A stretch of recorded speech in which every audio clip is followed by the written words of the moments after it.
Some rules with cruise ship.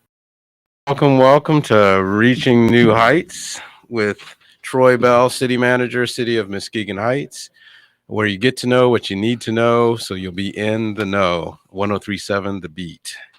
So thank you again for tuning in every Wednesday, 2 p.m.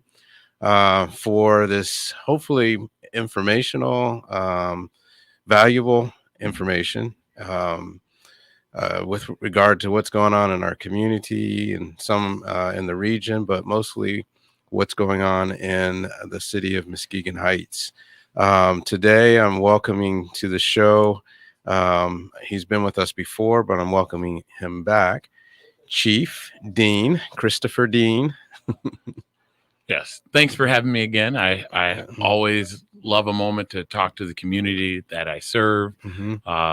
Always. And you've been serving here for a minute, right? 25 years. Just celebrated 25. It'll be 26 years here in about 2 months. Wow. Yeah. Yep. You started when you were, 4 years old? 21. I got started when I was 21. Actually got started part-time a little bit before that. Chief Irie Morris and Chief Ken Lay did some things to get us an academy started, which allowed us to get the training needed to get in the door, and we've been very fortunate ever since. Excellent. Well, before we get started with some of the things I want to share with regard to Chief Dean and the great things that the fire department is doing, I want to do some housekeeping issues. So just a reminder, our council meetings are every second and fourth Monday of the month. Second and fourth Monday of the month. So this month in January is the 10th and the 24th. So just remember the second and fourth Monday of every month. So in those months when we have 5 Mondays, we don't meet on the 5th Monday. And so there's a 3-week gap between meetings, but every second and fourth Monday. Also, I want to remind our listeners, so I don't forget at the end, that tonight at 5:30 we have an open forum, community forum, to discuss all the activities, wonderful activities that we have going on in Muskegon Heights and in the surrounding area, with the objective of kind of getting a list of what those activities are, putting together what probably will end up being a calendar, a list of events that we can put into a calendar, and begin to coordinate some of these events with things that are going on in the city of Muskegon, Roosevelt Park, Grand Haven, so that we can offer the best possible experience, not only to the city of Muskegon Heights with the wonderful events that we put on, but also to the surrounding area, because we know that the Lakeshore is the destination for Michigan and beyond. So the more that we coordinate, the better that we work together on putting these events together, the more impact we'll have on the area and the region. So that's today, 5:30, City Hall and the council chambers. So I look forward to you coming in. It's going to be co-facilitated by myself, one Mimi Rinkin, as well as my dad loves to call me in the middle of the show. Every Wednesday, 2:00. So Mimi Rinkin, as well as Jennifer Ross and Kaya Thornton. So I appreciate them lending a hand as I'm relatively new to the community and helping to facilitate the discussion about what we are doing and what other people are doing and how we can put together that calendar. So excited to have you. In addition to that, the other housekeeping things, reminder, when we get to spring, we're cleaning up this year, 2022. We are really emphasizing clean up Muskegon Heights. And so we're going to clean it up and keep it clean. And so you'll see things coming out about that, some of which Chief Dean will be helping us with. Yeah. But with that said, also, cleaning up in the spring is some of it's about taking care in the winter, making sure we're making sure trash gets into receptacles and things so that there's less to clean up in the spring. Right. That's right. So if we can attack that on all sides from all directions, we will be able to show the rest of the community what we know is the beauty of Muskegon Heights. So the rest of the region and area. And so I just want to make sure that we keep reemphasizing every show, every day, keeping your property clean, keeping the trash in the dumpsters and the bins when you put them out. If you have excess trash, get an extra bin. Yes. $30 for a year, and you get the extra bin. So rather you spend $30 on the bin as opposed to getting a $150 citation for having your trash out on the ground. So Yes. if you have any questions along those lines about pickup from Republic, if you feel like they missed you and picking up your bin, please feel free to call Republic directly. They have a record of all those events, and they will address it directly if you call Republic. And if you don't have the contact information, you can call City Hall. That number is 231-733-8870, and we can assist you with that. Reminder again, the yard waste and leaf pickup has ended. And so if you didn't get your stuff put out and picked up by December 17th, which was the last day, Republic extended it from November into December as a courtesy. And if you didn't get it picked up by then you've got to figure out other arrangements. That means you can call down to Public Works and schedule to have it picked up. But first you have to go to City Hall and pay. If you've got up to 30 bags, it's $20. So $20 will get you 30 bags where DPW will go to your house, pick them up, schedule it when they can come out there and come pick them up. Or if you have the means to take your leaf bags and your debris down to Public Works, it's cheaper. So that's 50 cents a leaf bag. So you save some money. Yeah. And if any time someone has trouble remembering what number do I call to get what department at City Hall, if they call 733-8999, there's a call tree. You got to go through the prompts and steps to get your right department, but it gets you in the right direction. So whenever you're calling City Hall, if it's Department of Public Works, Manager's Office, Police Department, Fire Department, you dial that 231-733-8999. You're going to get the call tree, and you're going to be able to find whatever department that you need. Well, that's great information. So we can help steer you and direct you from there. So please feel free to call in. We're there to help. Reminder that we are open 4 days a week, Monday through Thursday. We are closed on Fridays. If you come to City Hall, you need to wear a mask. We are fighting COVID-1, COVID-2, every variant that's out there. So the best way to do it is get your vaccine, get boosted, and wear a mask. Yes. And usually we have on Thursdays from 2:30 to 5:30, you can come in and get tested at City Hall. Unfortunately, this Thursday, we're not going to be able to offer testing this Thursday, but we will start up testing again the following Thursday, 2:30 to 5:30 in City Hall. So we welcome the public in. The testing is on site so that we can make sure that all of our employees are tested and we know what the status is. So if we do have anybody that somehow or another contracted it, that we are in a position to protect them, the other employees from that person, and to protect the public from that exposure. So we're happy to provide that service to our employees, but also extend that service to the community. And it's free. Yes. Thank you. You can't emphasize that enough. Exactly. To be able to come out and get free testing. They take a small amount of information to be able to document it medically correctly. And then you'll get a text message or an email saying, here's where your results are. Very convenient, easy, and helpful service to the community. Some of the collaboration that goes on, right within the City Hall that provides extra to our community. And I'll add to that, and this is interesting because I keep saying to folks that it's an easy test. And when I say easy, it's not through your nose. It's just a swab in your mouth. And I still have folks that come in and say, wow, I didn't realize it was that easy. Yeah. It takes 2 minutes. You do the swab yourself, drop it in a container that is sealed up and sent away. But it is completely free. If you have insurance, great. If you don't have insurance, no problem. But it takes, I mean, you've done it. Well, Yeah, I do it every week. Mhm. It takes only, once the process starts, probably 2 to 3 minutes, like you said. And usually there's only like 1 or 2 people ahead of you. There's not the massive lines that you see sometimes at other locations. Right.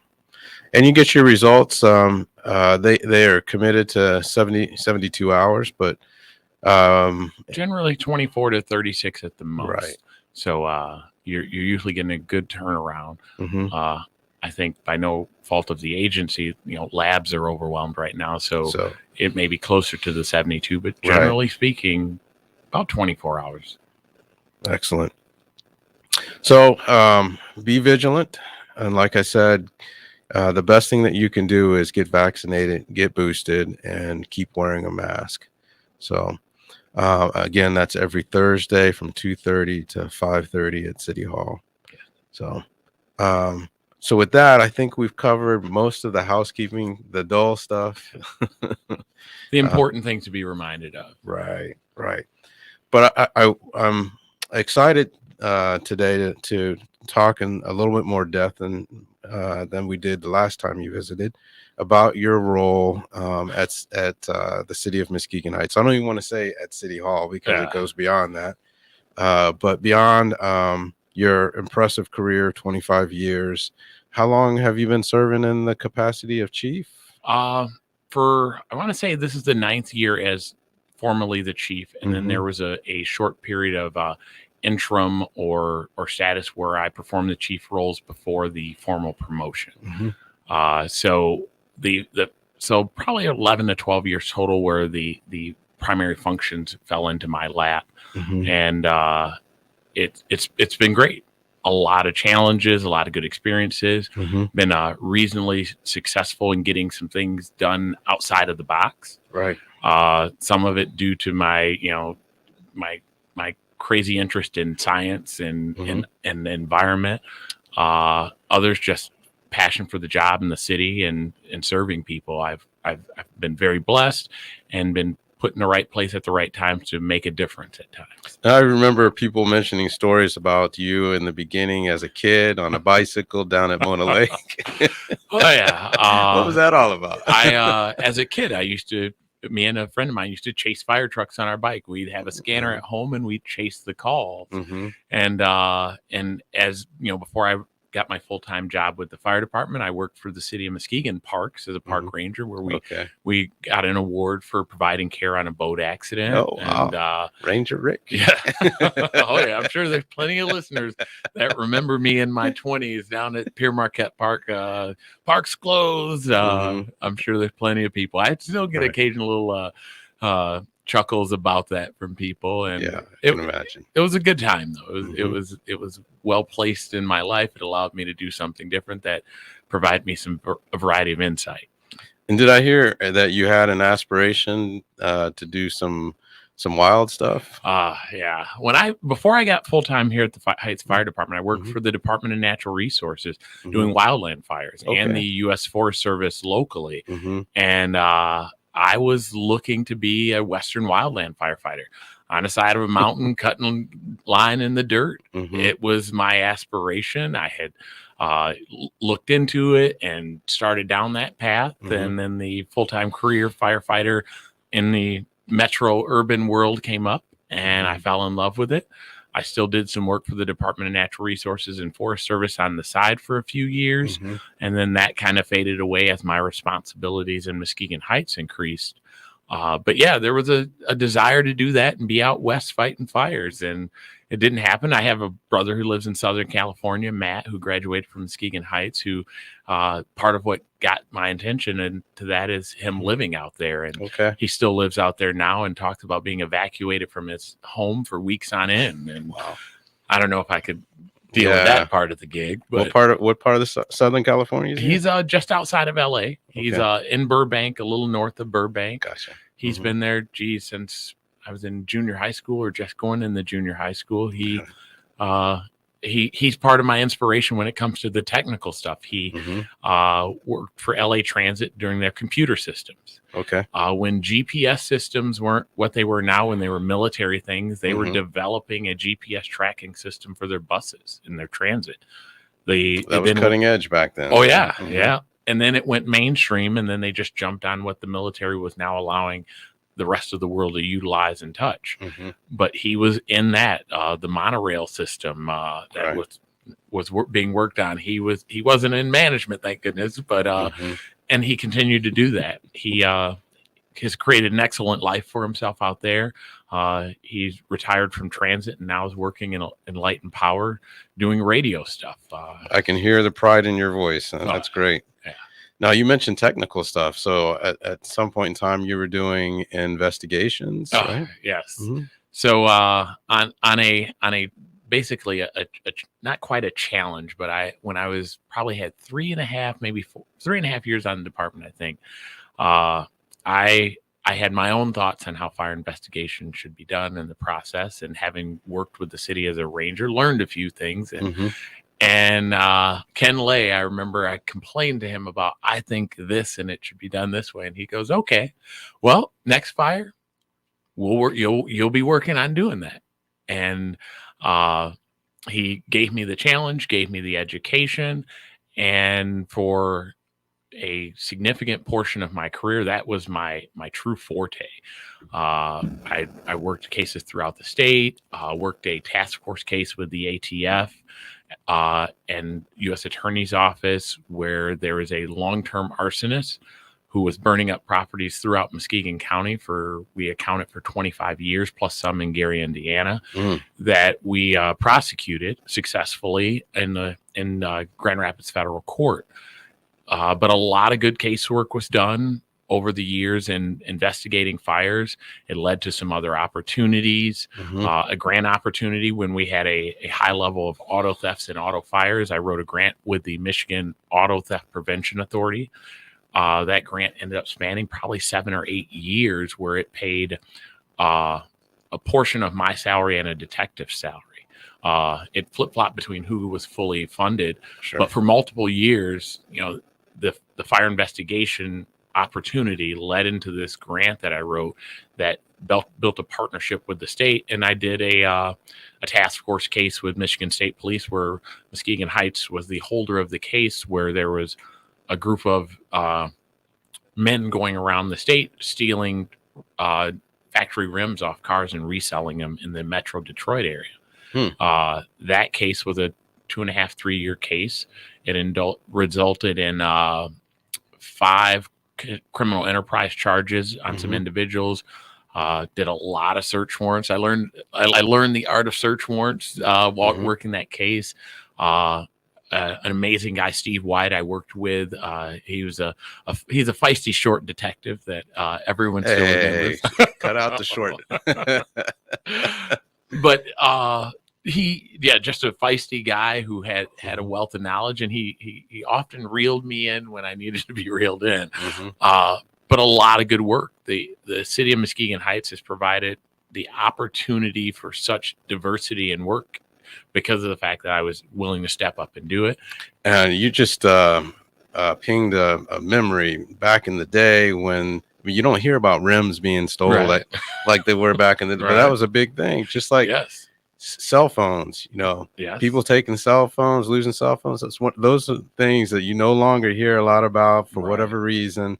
I mean, maybe it's because everybody has a cell phone now, but back in the day, it was like it was different. Yes, you leave your cell phone sitting down, and you blink, and it might be gone. And the new security features prevent people from being able to reuse them. But it was gone in an instant. Right. And so, because I remember trying to get rim locks on my rim.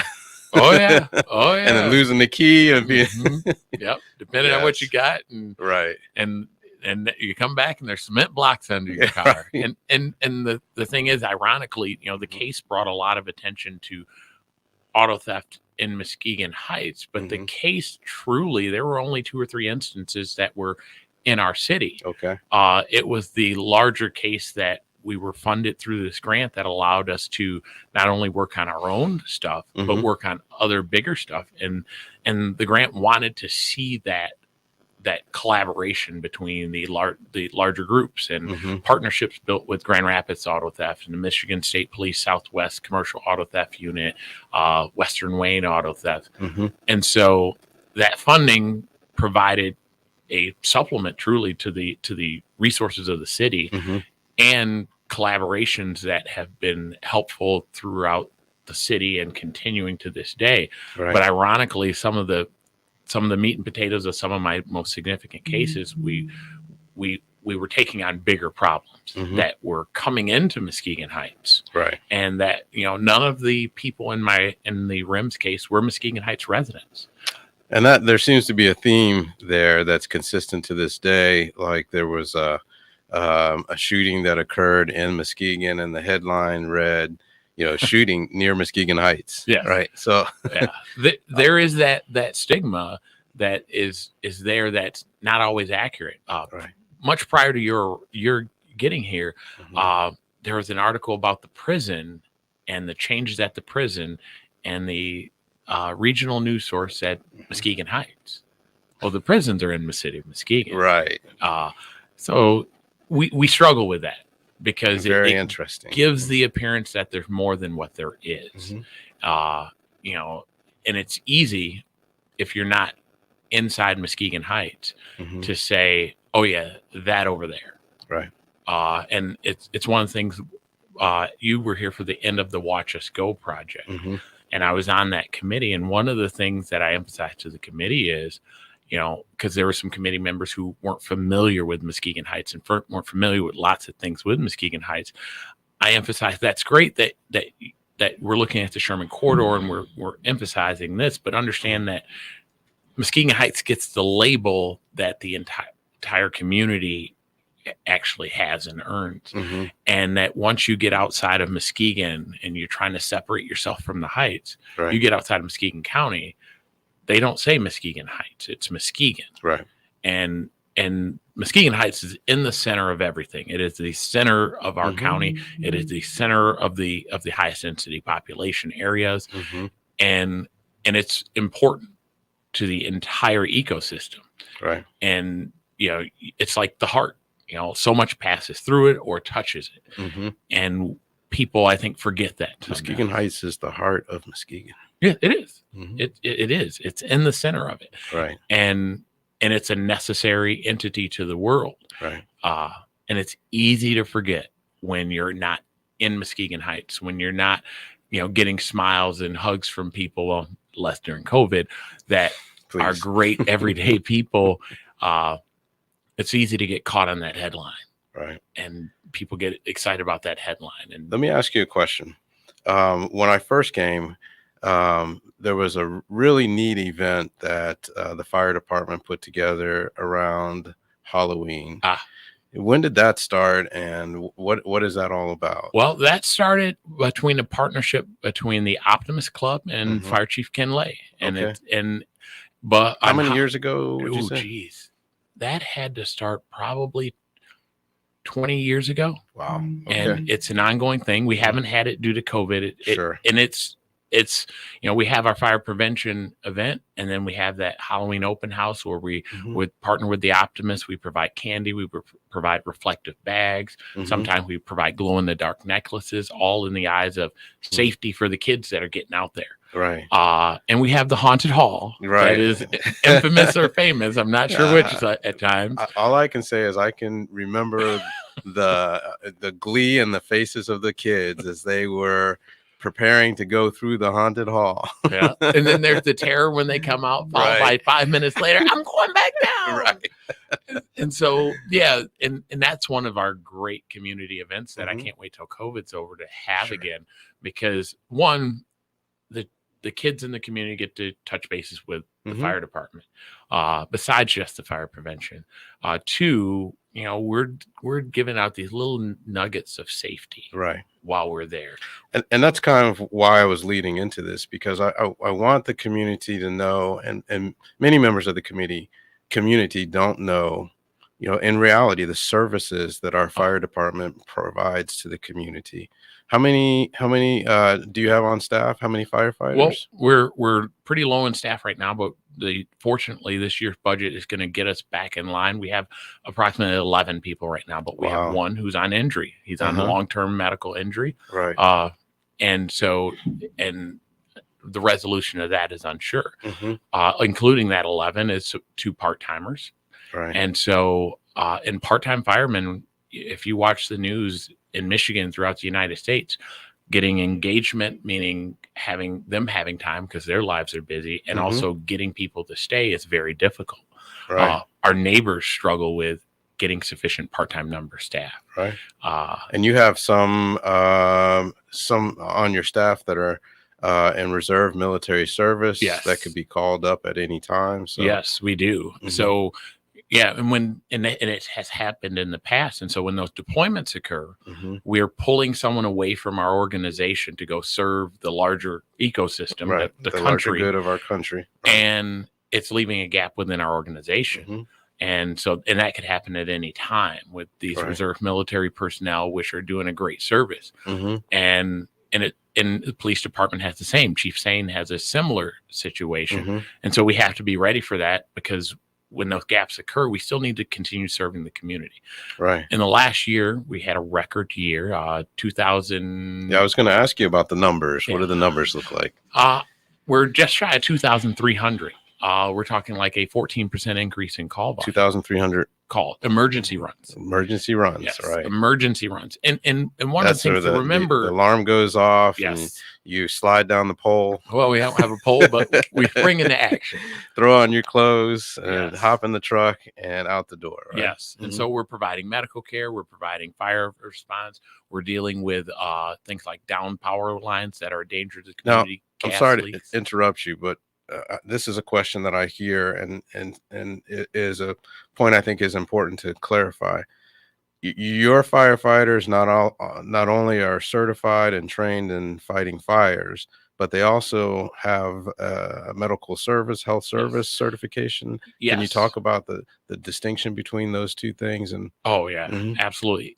So we run as an agency medical first response. We get there ahead of the ambulance to stabilize patients, provide initial care in those critical first moments. We run only what's called a Med 1, which are true medical emergencies, difficulty breathing, chest pains, heart attacks, strokes, car accidents, COVID. Yes. COVID. COVID. And more COVID lately. Unfortunately. And so we provide that initial first step care, which provides a quicker response than the emergency, the ambulance service, the transport service. Right.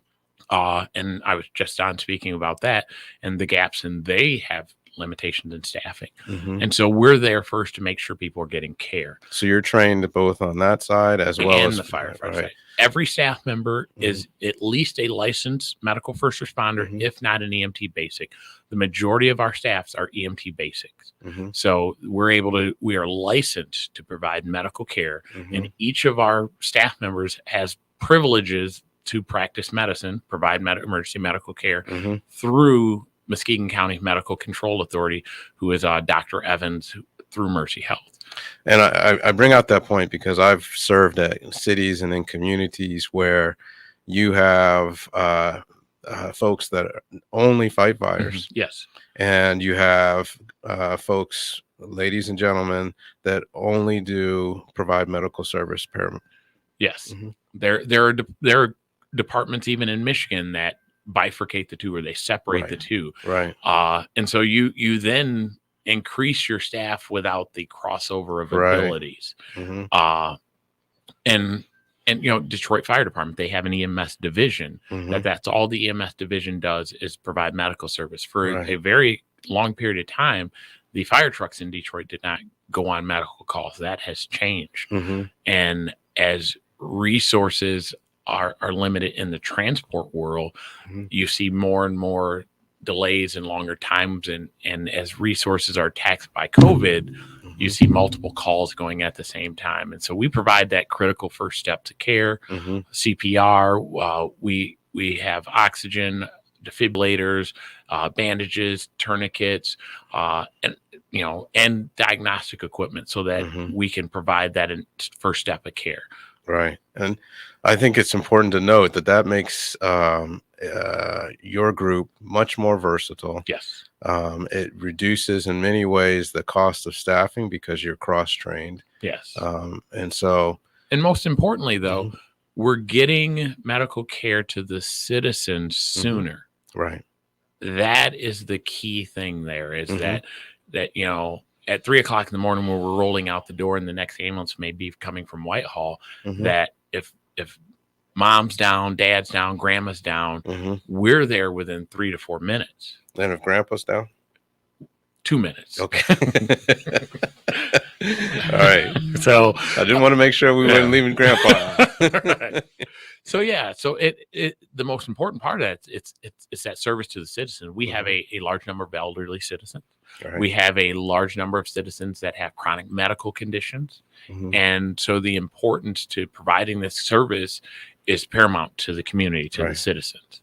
And you said 2,000, how many runs? We did about 2,300 runs, just shy of. Wow. And And how does that compare to neighboring communities? well, it depends on how you measure it. Mhm. Per capita, we run per square miles Mhm. more than any other fire department in the county, if you break it down to per square mile basis. Wow. Okay. And if you divide it by per population. Mhm. So you may say, okay, the engine company next door ran 3,000 calls last year Mhm. alone.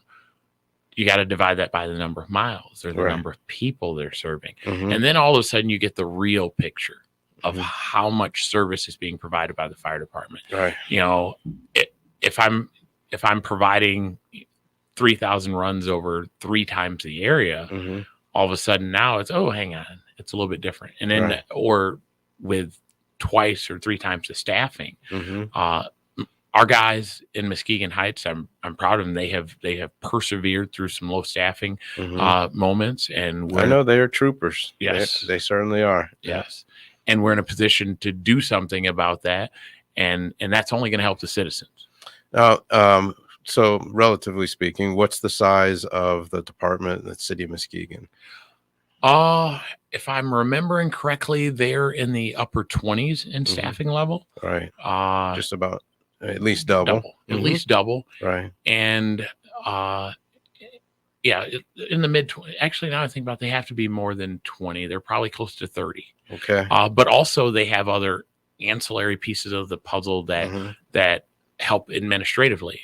They have a deputy fire director who manages a lot of the fire services, but Mhm. above him, the director of public safety Mhm. provides help, guidance, and administrative support. There's a secretary. Mhm. There's a full-time fire marshal and a part-time fire inspector. Wow. So How many of those do you have currently? I have me, myself, and we all work together in tangent. We're looking at addressing that in this year's budget, Mhm. because there's only so much one person can do, and then we start to have gaps, and we start to have customer service Mhm. items that we can't accomplish Right. when your administration is overtaxed, when Right. there's not enough people. And when to it do comes that. to safety and security and health, you don't want to have gaps. Right. You don't. And also I'll say this, when you're short staffed and you're short administratively, some of those opportunities to reach out and grab grants, Mhm. and I've been reasonably successful You know, over my you've career. written some grants, haven't Yeah, you? about $3 million worth Wow. over the course of my career, maybe Mhm. in that ballpark. Sure. And sometimes at critical moments, we got 2 safer grants at highly critical moments in Mhm. the city. We received an AFG grant for a new fire truck at a highly critical moment in the Mhm. city. And when we continue to write them. And you had a grant writer come in and write those grants? No. No. Who wrote the grants, Chief? I wrote them myself. I had people who I worked with and talked with and built partnerships on how do I do it. Mhm. And I gathered the data, Right. formulated the narratives, and Mhm. entered all the information myself. Okay. And we had more staff at that point in Mhm. time, so that some of those pieces of the chief having to leave to run the second call Mhm. while he's working on the grant didn't occur. Right. And And that's an important point, I think, right there. Do you run calls? yes, Okay. I run calls I when we guess get, you have to with 11 guys and one down. yes, and that's So the entire department. So you're right, splitting them up on shifts. right. So when we're doubled up on calls, I run calls. When structure fire calls come in, I Mhm. run calls. If I'm home on the weekend, I run calls. If I'm nearby, Mhm. you'll see my truck at Myers at night. Is because when I'm at Myers at night, if an emergency comes in Muskegon Heights, Mhm. I go to the call. Mhm. And so that's a piece of the puzzle. There's Okay. times where we've been so short that I've had to cover I just shifts. figured you were at Meyer because of the deli. It get after it closes, you get the roast, discounted. right? Yeah, the red label stuff. Right. But Mm. yeah, and that changes the dynamic because Mhm. most fire chiefs in Muskegon County that have full-time staff have deputy chiefs Mhm. and inspectors and a Admin layer of, support. oh yes, Right. Mhm. and How some, how does Norton Shores size up? I know oh uh they're strained on their resources. they're strained on their part-time resources, but they filled that gap with plenty of full-time people. I believe Mhm. they're up to 20 some full-time people. Mhm. Also, they have a fire chief, a deputy fire chief, a fire inspector, a fire marshal, Mhm. 2 secretaries, uh 3 captains, 1 for each shift, Mhm. and I want to say 3 other people on each shift. Right. So Now, granted that they cover a larger geographical area, yes, so physically, uh, geographically, mhm. larger area, Mhm. but when as it relates to call volume, they're a little bit busier than us. Mhm. As it relates to instances of actual working fires, which is the most labor intensive, Sure. we probably have a few more than they do Mhm. annually. Right. And we participate in mutual aid, which is an important thing to Mhm. point out. So sometimes our Muskegon Heights resources go to assist others because we need that assistance back. Right. And especially in times like this when your staffing is low, Mhm. you need those additional personnel resources to assist you Mhm. from those other communities. And when you don't have that flexibility, Right. it creates struggles. But also, much prior to your arrival in the city, there was a point where our neighbors had Mhm. said, whoa, we're helping you too much.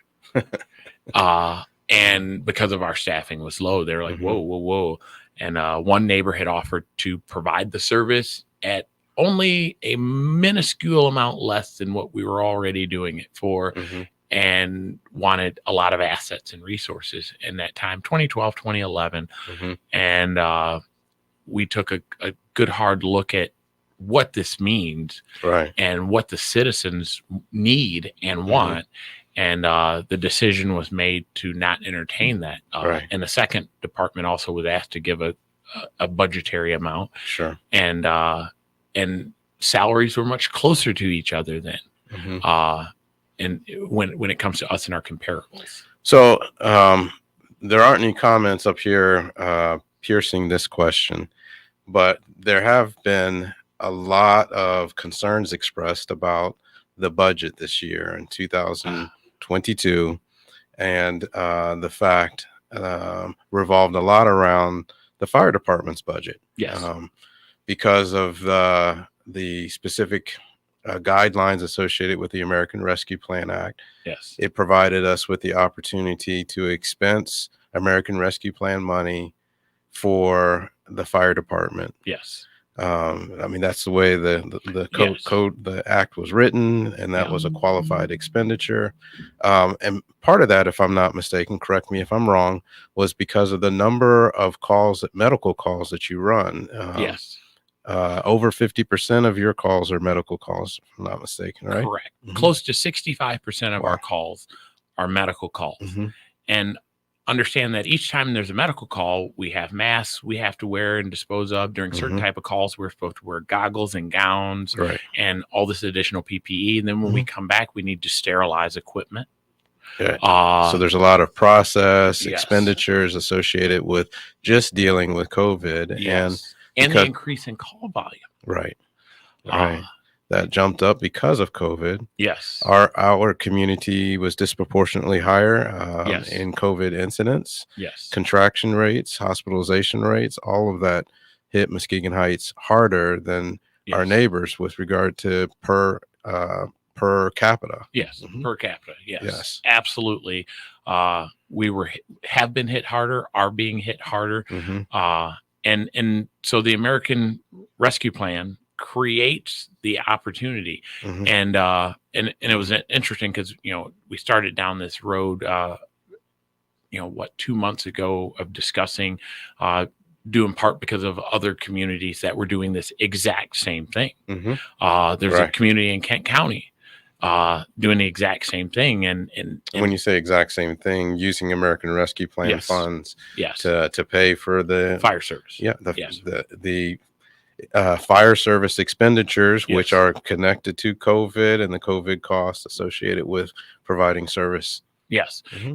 And it creates in part of the discussion came from our auditing firm that Mhm. works for this other company Right. or this other municipality, and Sure. and said, well, I need some information on what you do. And so I provided him some information, and he says, this is what the guidance is that Mr. Bell was talking with me about, and I'm going to double back with Mr. Bell. Mhm. And there's further discussion, and then the consultant and brought it full circle.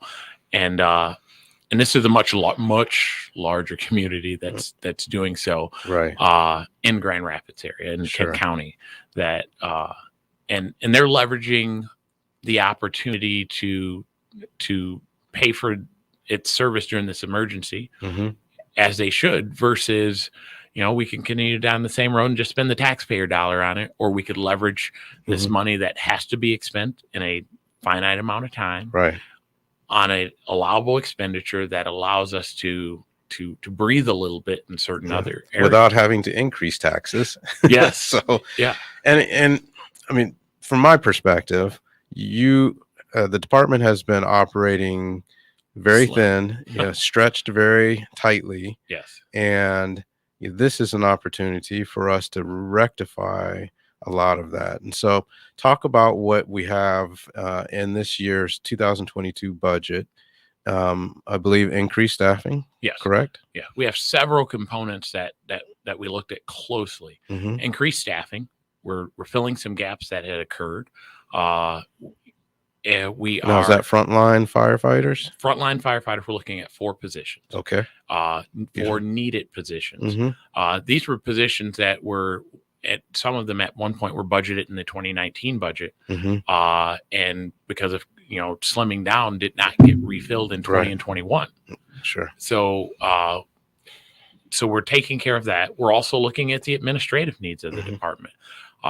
If you want maximum potential out of your administrative people, Mm-hmm. you need to give them the resources to actually pull the trigger on these things. There's Right. part of the reporting that comes with this ARPA stuff Mm-hmm. that will be intensive for me to make sure that the calls are documented properly, the financials are documented properly, coming out of the fire department Right. into the managers and finance office to go out. So something that we haven't talked about as of yet is the need to do, according to ordinance, fire inspections, and yes. that's a gap that has existed for some. I know you've been able to manage to do some, Yes. but with the ordinance, we're talking about every business Yes. needs to be inspected every year, so that is revenue that we are not. It's 2 things. Okay. And in the city manager's book, it's revenue, yes, Mhm. but in the fire chief's book, it's safety. Right.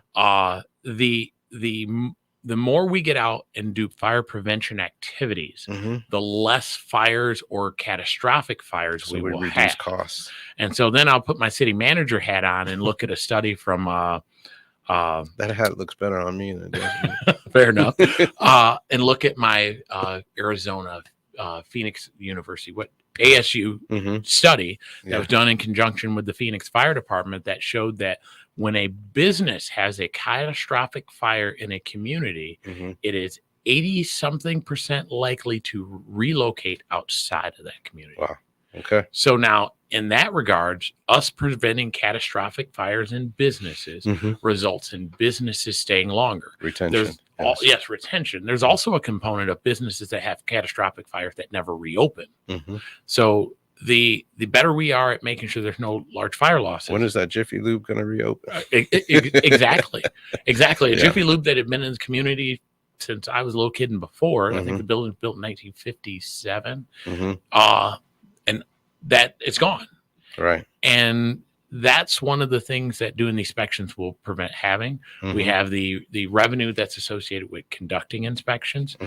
We have the community contact, and the fire code is kind of a maintenance code. It is a maintenance code to the building code. And you specifically have identified a position that would address the need to be able to offer those fire inspections, right? Yes. How are you going to address that in the budget? I think the best solution with the most flexibility is a deputy chief. Okay. Multiple pieces to that puzzle with deputy chief. Number one, it will empower someone to be able to administratively be here on the weekdays to assist in administrative tasks. Right. Number two, that person will be fully responsible for these fire inspections and follow-ups. So it gives me kind of a backup quarterback that will be knowledgeable in fire suppression and response. And it gives us a fire inspector to go out there and conduct the inspections. Now, while on duty, if there's a fire emergency, that inspector becomes a firefighter. While on duty, if there is a medical emergency where we need more people or resources, that inspector now becomes a firefighter who's providing medical care. So it's multi-purpose. Yes. And it brings in revenue. And it brings in revenue. But my point is it in many ways we have to look at it as not an additional expenditure, but an expenditure that pays for itself in hard dollars, but also pays for itself in safety, security, reliability, just having some breathing room for the firefighters who are currently stretched. So that's quality of life. You don't want, when your life is on the line, you don't want a guy coming to save you or a lady coming to save you that is dragging behind because they've been working too many shifts. And it's gonna reap multiple dividends within the organization, and as with any business out there, it's also part of succession plan. So given what we've talked about, this is personal, so I understand if you don't want to dig in. Are you compensated commensurate with I'm digging commensurate with the other chiefs in the area? Oh no, I'm not even close financially in like my base salary structure to. So you must love this community. I've put in a lot of extra hours over the years. My base salary compensation is nowhere near. And you don't get paid overtime, right? Well, I was able to, for covering a duty shift because no one else is available. As a last result, I'm able to get overtime for that, but that's not optimal. That's rare too. It's rare and it's not optimal, right? Because I work a night shift and I run calls all night. How good of a person am I in the morning meeting for you? I'll plead the fifth on that. so that's a personnel question. Oh yeah. Oh, hang on. but so it's not optimal. Right. And also financially speaking, I'm definitely far behind my comparables. And even if you factor in the per capita features, right, I'm well behind the people I work with. And in addition to being behind them in every way you measure the matrix, they have support. Right. So they have the deputy chief to help them. They have the full-time clerical person. They have the fire inspector. They have the fire marshal. So compensation is low and support is low. Right. And the work, there's a lot of it. Sure. So when we talk with the city manager hat on, we talk about ROI, return on investment. So I would look at that equation, what we're investing in you as a member of our staff and the return that we're getting. We are getting significant return, comparative to other departments, for the amount of money that we have been putting into your salary up until this point. And there's a joke I used to say. What's that? When when we got our last SAFER grant, it was $1 million. Mm-hmm. And there's a joke I used to say that in base salary, it was up until like the 18 or 20 year mark. In base salary, I had written and received more competitive grants for the city than they have paid me in base salary in like 18 years. Wow. And that's something that's outside of the normal box of the normal fire chief role. And I'm glad you mentioned that, because we've talked about your role as fire chief, Yes. and even within the role as fire chief, you have done things that have been above and beyond the grant work and so on and so forth. But we haven't even touched on some of the other things that you do for the city of Muskegon Heights. Why don't you share with our listeners and our watchers what some of those functions are that are not part of your job description? Well, part of it comes with being kind of a tech nerd. Well, when I took over the fire department, I was assigned to the responsibility of managing the facilities in the city hall complex. We're directly connected. Which in a lot of communities is a role of a facilities manager, or a ancillary role of the public works department. Yes. So that in and of itself is way outside of the minimal definition of fire chief. Yeah. And so in that moment that I had that, the facilities, because of where we were sitting financially, were struggling very bad, leaking roofs in City Hall. I mean, there were times the firefighters came and put tarps in the hallway to collect water. It was really bad, and so I immediately had to get to working on the facility items. I was empowered with taking care of. There was a capital improvement bond that was done, and allowed to spearhead that to paint City Hall, put new roofs on the buildings, replace the salt bin at DPW. We bought plow trucks. We did maintenance on fire trucks. We bought police cars. I coordinated that project. And so I still managed the City Hall facilities. And what about the HVAC? Was that a separate project? That project Johnson put Controls? in place earlier, but I'm the liaison with Johnson Control. When there's an issue with the building and the facilities, I'm the liaison that communicates with them. I brought to you recently some billing issues that they corrected, where we got a couple overcharges, where I reviewed their bills and said, "Hey, hang on here. There's an issue." So we take care of those.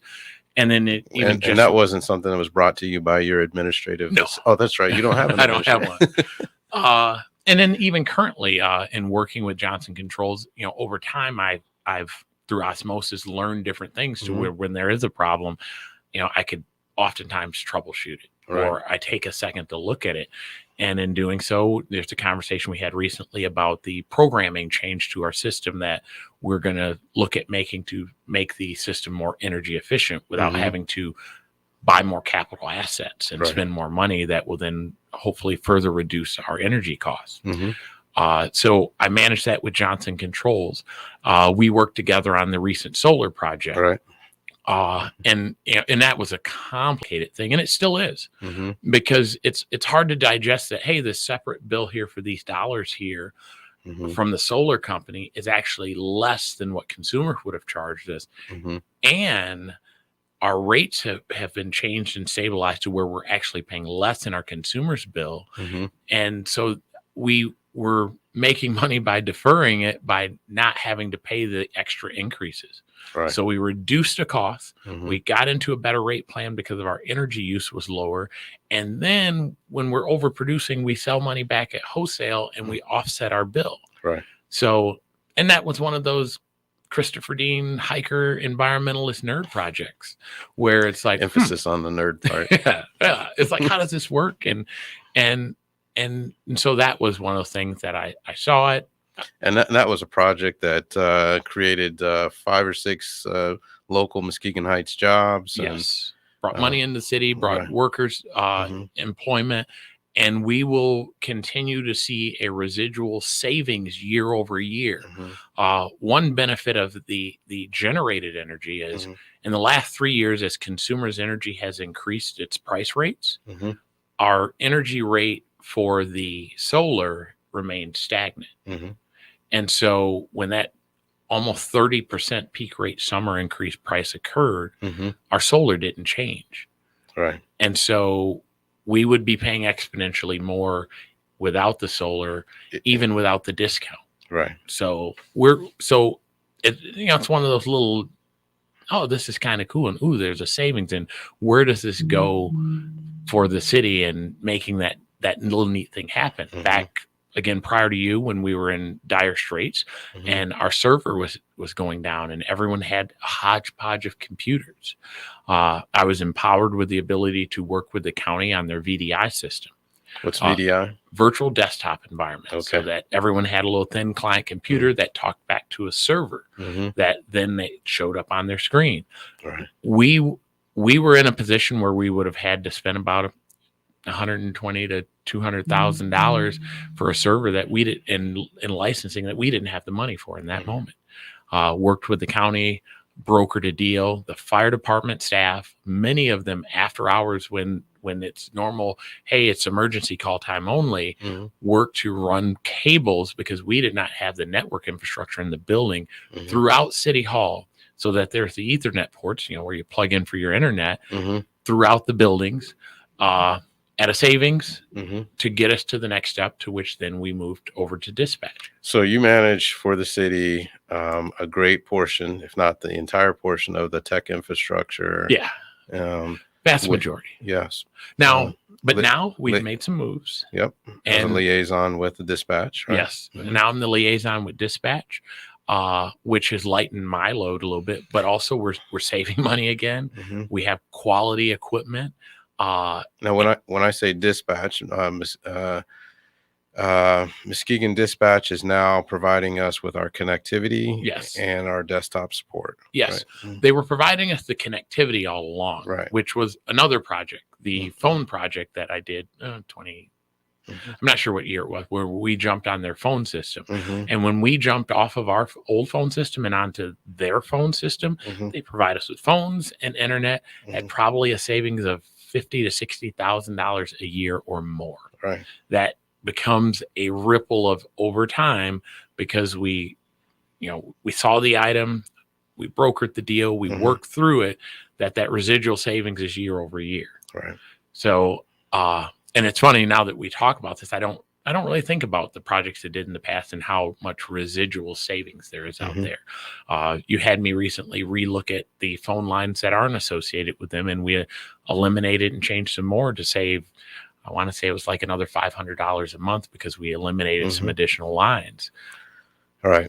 And folks out there, when they hear about budget issues and the scuttlebutt, think that the city is spending money frivolously here, there, and everywhere, don't know this story, the narrative that we've been doing things consistently, even before I was here, much more since I've been in. I'm just kidding.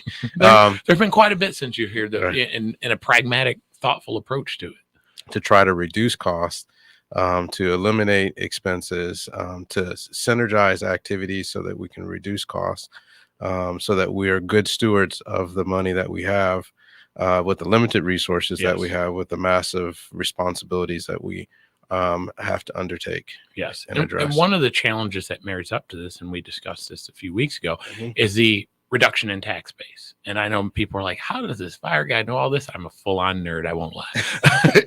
and I was looking at it late at night one day, how our tax base has changed over the years and how it needs to rebound in order to come back together. And that's the point we're at right now, is getting that rebound. But we also have to continue to provide the services, until that rebound occurs, and provide the opportunity to create those rebounds. The hardest hit program where we got rid of blighted buildings. Now it's time to put houses in those spots. That's right. Well, I'm glad that you were able to visit with us today and shed some light on the things that you do for the city, your job, your responsibilities, your capacity. And these are things that I don't think the community is really aware of, out of sight, out of mind. Yeah. And a lot of times people look funny when it comes up. You do that? Right. Yeah. Well, why do you do that? Well, someone's got to, and I know how, so I'll do it for the city. So we didn't even talk about you managing the the virtual interface for meetings at the council meetings, the setup in city council chambers, the video interface there, the sound equipment, the connectivity with Zoom, all of that. And if I can summarize, because we're at the end of our show, you are working as a firefighter, a fire chief, fire administrator, facilities administrator, and IT manager. Pretty much. Right. Pretty much. And your compensation is less than the some of the firefighters in other communities. Oh yeah. If you went next door, Mhm. either direction, base pay salary, those other agencies' top firefighter pay Mhm. is more than my pay. Wow. Yeah. Wow. Well, I would say that is a story that says that you are a treasure to Muskegon Heights, the city of Muskegon Heights. And I'm hoping that with this budget that we were able to put in place as a result of the grace of the American Rescue Plan Act, Yes. that we can get you the resources and the compensation associated with the responsibilities that you manage. Those resources will help springboard good things in the future. Right. And be able to help us provide better services to the community. Yes. I talk about revenue and loss, but the focus of all of those things are how can we be more efficient and more effective in providing quality service to the community. Yes. So absolutely. I appreciate your work in that regard. And thank you again for coming in to help Thanks share, for having me. Tell the story. And I have to say, we still do smoke alarms. 733-8890. Get connected with the smoke alarm hotline and get them installed. Even if it's a rental property, we're here to do them. And I didn't even mention the work that you did on the Ring doorbell project. Yeah, we helped get that started. Yes, off and running. So with that, like we say, you get to know what you need to know, so you'll be in the know. This is Reaching New Heights with Troy Bell, the city manager. And I want to remind everybody, 5:30 today for the activities meetings. We want to talk about the project that possibly coming down the road to revamp all of Broadway from Getty to Glade, and the Rowan Park complex redevelopment concept, all those things. So come on out, 5:30, City Hall, Council Chambers. And again, I thank you for tuning in with Reaching New Heights. Troy Bell, City Manager on 103.7 The Beat. Thanks for having me. The wait is over. The all-new Umoja Radio Network, home to over 40 Black-owned radio stations